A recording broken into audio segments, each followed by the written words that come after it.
Greetings, Dungeon Delvers and fellow DMs, and welcome back to the DM's Den.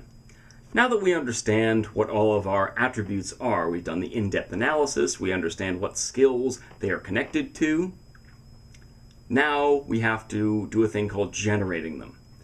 To generate your attributes is really to roll for stats.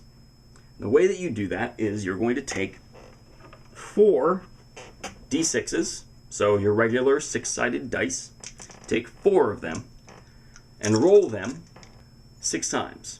Each time you roll them, you're going to add together the 3 highest numbers of the 4 dice rolled, the 3 highest numbers, add them together, write them down.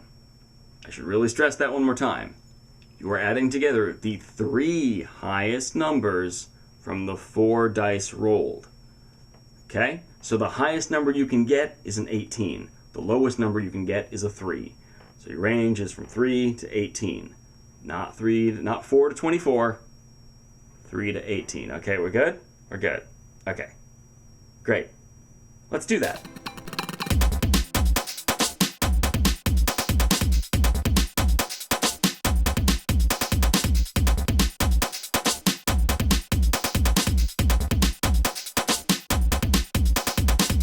So now I have my 6 stats. Now from here on out, sometimes I use a house rule called the swap stat. I'm not the only one to use this house rule, so I don't trademark it. I'm not trying to think of any cool name for it. I call it the swap stat. So you've rolled 6 times, you have a pool of 6 numbers. I roll a 7th time. And if I like one of those numbers, that 7th number better, I can switch it with one of the 6 I already rolled, and now I have a new 6th number.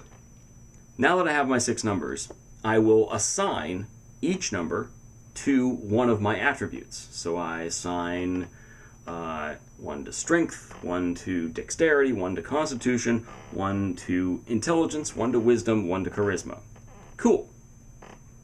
That's one way to generate your ability scores. It's the most traditional way. You roll for stats. But if you don't like rolling for stats, there's another way to generate your ability scores through the point-buy system. The point-buy system's been around for a little while. In 5th edition, it assumes that all 6 of your attributes start at 8. Then you're given 27 points to buy new stats. So you can purchase, by using points, to increase your stats. So if you want to make that 8 a 9, you spend 1 point. It becomes a 9. You want it a 10, you spend 2. 3, 4, 5. Okay, you get the idea. As you get higher, though, to get to 14, to jump from an 8 to a 14, you have to spend 7 points. But to jump from an 8 to a 15, you have to spend 9. In this system, you cannot exceed 15. So the highest stat that you can buy is a 15. Okay, and a 15 costs 9 points. So wait a minute. You could pick 3 stats that you like, and then 3 that you don't care about. And you can make those 3 stats the highest they can be in this system. So, because, 27 divided by 9 is 3. Cool, all right. So you can have, at most, 3 15s and 3 8s. Now, because of point-buy systems, you could make it so that you don't have any negatives, anything below 10, and you have a couple that are above 10, and you sort of even out where your stats are. But usually the point-buy system is used by players that want 3 major stats, and then 3 they don't have to care about. That they are going through for power, going through in power gaming, so they point buy, and then they add on racial modifiers, which might increase 1 or 2 stats, and then they'll continue to increase their stats every 4 levels when you get the ability score increase later on. I can see the need for that. It makes things very safe for players. Even if you don't go the 315, 38 route, you can make things even so that all your stats are 10 or above. So it makes it so you don't have any negative modifiers in your attributes. It makes you much safer, yes. But to me, it makes your character more like a robot. Now, you can play any character any way you want, but I love the luck element inherent in rolling your stats. Maybe that's because I tend to be kind of lucky most of the time. There are times I have rolled some very, very tragic characters. Oh, they're horrible in terms of numbers, but they were the most fun to play. And that's what it comes down to. High numbers, low numbers, you gotta own it. As a role player, you gotta own that stuff. You have to be able to explain why you have low stats. There was a character that I rolled a 17. That was my only score above 10. And I decided, you know what? I'm gonna be a wizard. And I decided that that wizard, when he was young, was cursed by a blight spell. And because through magic he was able to survive, but it kind of stunted his growth. So he's already physically weak, his constitution's very low, and he's a wizard, so his hit points are low anyway. Ugh. So I'm already very weak. But because I was a shut-in, I had to be shielded from society, and my immune system was very weak. I'm not used to being quick or dexterous or having nimble fingers because my muscles are a little weird, because they're all very weak. I'm kind of atrophied. My muscles are atrophied. So my dexterity's low. Because I'm not used to the world, I have kind of an ideal picture of the world. So I'm not picking up on as many world cues. Like when I'm in danger, I can't really pick up on it. So my wisdom is lower. And because I don't know how to talk to people, my charisma is low. But my intelligence, after a racial bonus, is 19. And after I pick a feat, it's 20. So I'm really good at magic. Really good at magic. But I was able to explain through character backstory why I have the stats that I have. And it creates a hook. Who cast that blight spell on me? It was a Lich King. And I know his name. And because I know his name, I have nightmares about him. I had nightmares as a child about him. And then I became sort of free of it. And then I came back out into the world and I joined an adventuring party. And now I'm having nightmares again.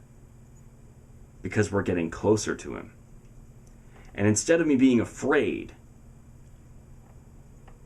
I am now haunted by my own resolve to defeat him. I have to find him to destroy him.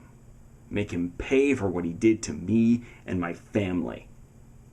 That's a hook. That's a driving motivation behind my character. And we together, myself and the DM, created that hook based upon my stat rolls, based upon that luck element. Can it be overpowered? Sure. So what? You're a really powerful character. So what? Even a powerful character can roll a 1. Even a powerful character can be melted in the face of a dragon. So it doesn't break the game. I hate it when I see DMs take a character sheet from someone and say, like, you have 3 18s, you're too powerful. Re-roll. Because you're punishing someone for their good luck. Some final things that you need to understand after you've generated your ability scores. Modifiers. So modifiers are additions or subtractions based on the numbers that you have. You'll often see in a character sheet the actual score is the smaller number and the modifier is the larger number. And that's because usually your scores don't come into play as often as your modifiers do. I've said in the previous video, if you have a 16 dexterity, it means that your modifier is +3. That just means that things like initiative or sneaking around or ranged weapons get an attribute modifier of +3 on top of what you might have for proficiency bonus or other attack bonuses, but you definitely get the +3 from dexterity. When it comes to attribute numbers, 10 to 11 is considered average. That's the average person. 9 below is below average. 12 and above is above average. You're better. You're slightly better. Here's the thing. Modifiers start to come into play 12 and above or 9 and below. I'm going to do the pluses first. So 10 to 11 plus 0. That's not a bad thing. It just means you don't add or subtract anything to rolls using that attribute. 12 to 13 plus 1. 14 to 15 plus 2. 16, 17 plus 3. 18, 19 plus 4. 20, 21 plus 5. You get the idea. Every 2 that you increase, you get +1 modifier added on there. Same thing is true, but in reverse for going down. 9 and 8 get a -1. 7 and 6, -2. 5 and 4, -3. And the dreaded 3, because you can't get a 2, 3, gets a -4. Ugh. I highly recommend not having a 3, but if you do, you own that, man. Own it. There's probably a really good story for your character surrounding that 3. That's all. It stinks, but it's really helpful. It's helpful in the RP sense, but it stinks in the number sense. It's okay. It's not gonna kill you. And I think that because it's safer, it's less interesting. In this case, safer is less interesting. But that's my opinion. You can use the point buy if you want. I think it says in the book it's the DM's discretion. So if the DM wants you to roll your stats, roll your stats. Don't fight for the point buy system. But if the DM allows it, I guess you can use it. It's fine. I'm not going to do anything about it. It's your choice. For those of you unaware, I have started a Patreon for this channel. If you're enjoying what I'm doing and these tips are helpful to you, I urge you to go check out the Patreon, see if it's a thing that you might be interested in. It helps me put out videos more consistently. The more support that we get there, the more that we can accomplish here in terms of what content I can get out to you. Not speaking well today, whatever. May your swords be sharp, your magic be potent, and your tanglefoot bags far, far away from your pets. It's an ugly, ugly mess. I'll see you next time. Bye.